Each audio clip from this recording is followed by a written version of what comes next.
Are Britain's top therapy bodies encouraging different approaches to treating gender dysphoria?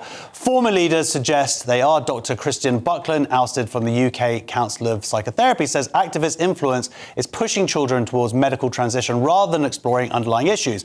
Other ex-chairs warn that ideological pressures, not child safety, are shaping therapy, leaving parents unsure whether their child's needs or activist agendas come first. Well, I am now joined by UKCP registered psychotherapist Alasdair Stokeld, counsellor and clinical supervisor Terry Patterson, and senior lecturer in psychology at Lancaster University, Dr. Katie Alcock.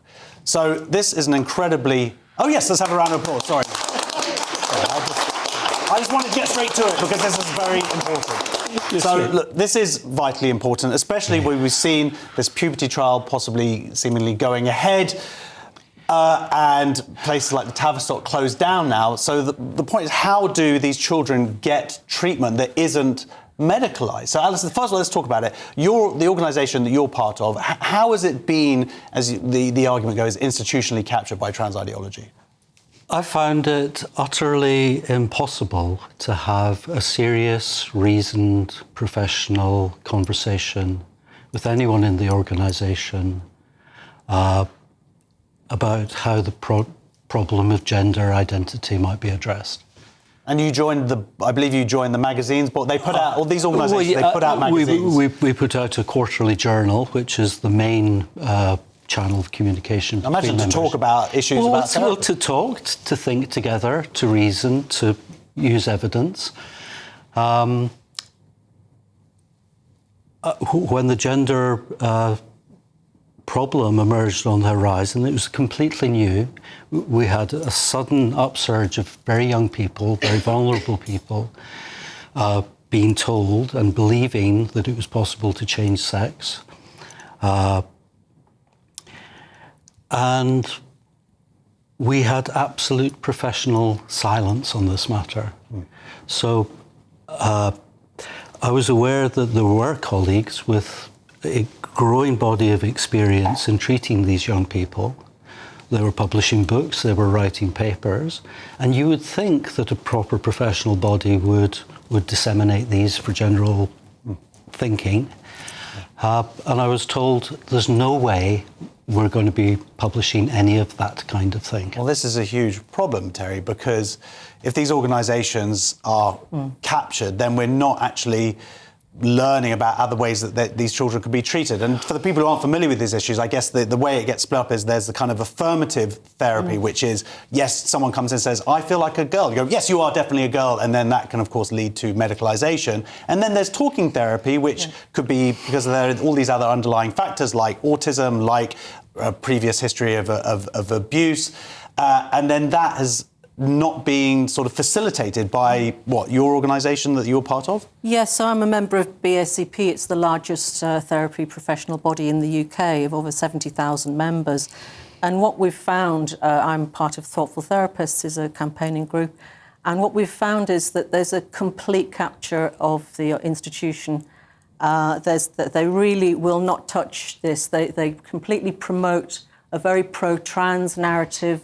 They expect you to believe in gender identity and to believe in the ideology, and they will push this non-stop through all their publications, through their training events, through their guidelines and policies, through their public statements. I think you've got a slide coming up about that. And on this, at the same time, they completely suppress any alternative viewpoints. So we've tried and raise concerns about the impacts of their policies on children, especially vulnerable children who really shouldn't need to be going through these medical procedures. We've tried to raise this with them many, many times over the last 4 years. We've written to them hundreds of times. We've had open letters, petitions. We have written to the ethics committees about it.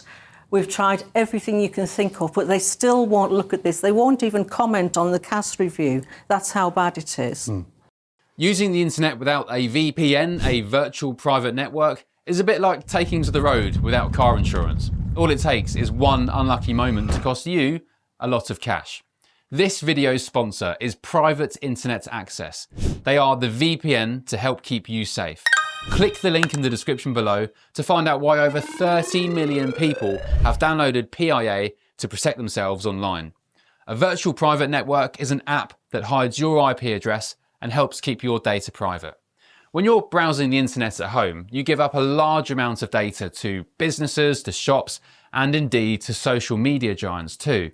Hackers have the ability to steal your personal data with ease, including sensitive information such as passwords, keystrokes, and even your personal photos. Private internet access helps protect your personal data by encrypting your internet connection to keep your data out of the hands of cyber criminals. And it's not just hackers either to be concerned about. Information can be censored too. When Canada passed their C18 bill, social media giants decided to ban news content on their platforms. But PIA can protect your ability to consume the news and content you love. Private internet access is available for Windows users, Mac OS, Android, Linux, iOS, and you can use one PIA subscription to protect an unlimited amount of devices. And we've got a huge GB News discount for you too. Click the link in this video's description and you'll get a massive 83% off PIA. That's under £2 a month, the price of a coffee, and you'll get an extra 4 months completely free on top. Also, there's a 30-day money-back guarantee too. Visit piavpn.com/GB News to start protecting yourself digitally today. So, Katie, if you, with the organisation that you're a member of, you've tried to get involved, you've tried to raise these discussions, but essentially been shut out. Yeah, so I'm a member of the British Psychological Society, and every undergraduate degree in psychology in the UK has to be accredited by this. So if your son or daughter is going to university to study psychology, their degree must be accredited by them. So they put out some guidelines for professional psychologists working with clients who are unsure around sex and gender issues, and they were, again, completely, the only thing to do was affirm. If a child comes to you and says that they want to change sex, to say, yes, you can do that. And we wrote to them, about a group of psychologists, we became very concerned about this. We wrote to them and said, what is this? We thought that this was about science. This is not what the science says. I'm not a therapist, I'm a scientist and a researcher. And we thought, well, this is wrong. Why are you doing this? And so they basically shut us down. They took down the the guidance for kids, but they have not replaced it. They said, OK, we're going to set up a committee to write new guidance. As far as I know, I'm the only researcher in the UK who works on this aspect of children's thinking.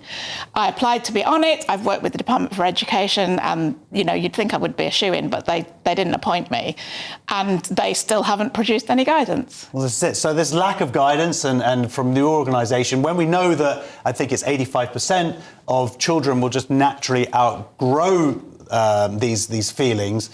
Do you think that the organisation is going to listen at all? I mean, how are you meant to, as a therapist, get guidance from your governing body, I guess, to treat kids? Well, there's no guidance available at this moment in time, and there aren't even the basic processes from which to generate it.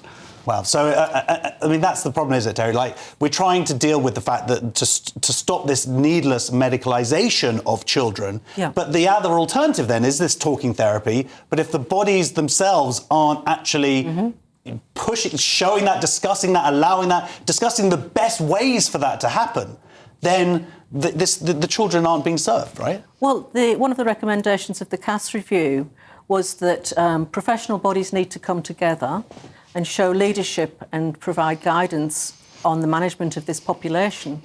And they've completely failed to do that. None of them have produced any guidance for us. So to the unsuspecting therapist out there who's just doing their job and not really aware of these debates, they wouldn't have a clue what to do.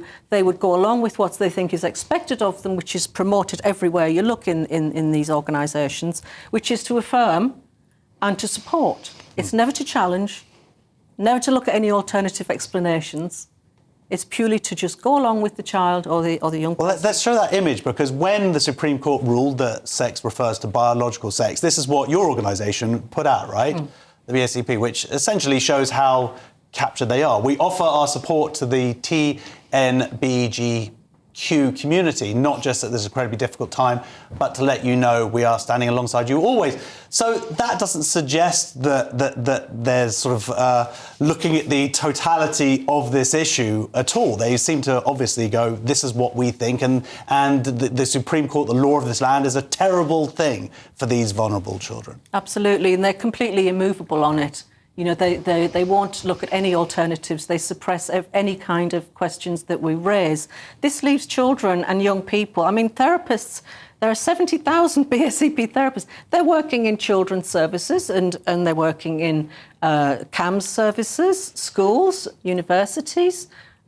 What chance have they got to have any decent therapy that's going to actually help them to think through what they're thinking of doing and understand themselves better and make sense of what's going on for them? They're not going to get any proper therapy. Therapists are too scared to do any challenge these days. You know, if we challenge it, we risk being disciplined. That's the problem. That's the thing. So what can be done here? I mean, if you've all actually tried to make a difference, Katie, but nothing seems to be getting through to, I'm imagining, a very small cohort of people at the top who have this ideology and won't budge on it. I mean, I would really like parents to be more aware of how their children develop. So little kids genuinely think that if a boy puts on a dress, he turns into a girl. They also think that if a cat puts on a dog mask, it genuinely turns into a dog. And parents they're not aware of how immature their kids' thinking is. And they come to the parents and say, I want to be the opposite sex. The parent says, oh, what should I do? And then finds out that all the material out there says, affirm them, tell them they can be the opposite sex. And I think that what we need is for parents to know how their kids develop. But doctors don't know this, teachers don't know this. So that's it. But if they're spending, they go, well, my child needs some therapy, and then the therapists can't even discuss these issues openly, and it's just been put forward as one view, then that's a danger to the kids, arguably. Well, look, thank you so much for joining us. Alasdair Stokeld, Terry Patterson, and Dr. Katie Alcock. Big round of applause. We have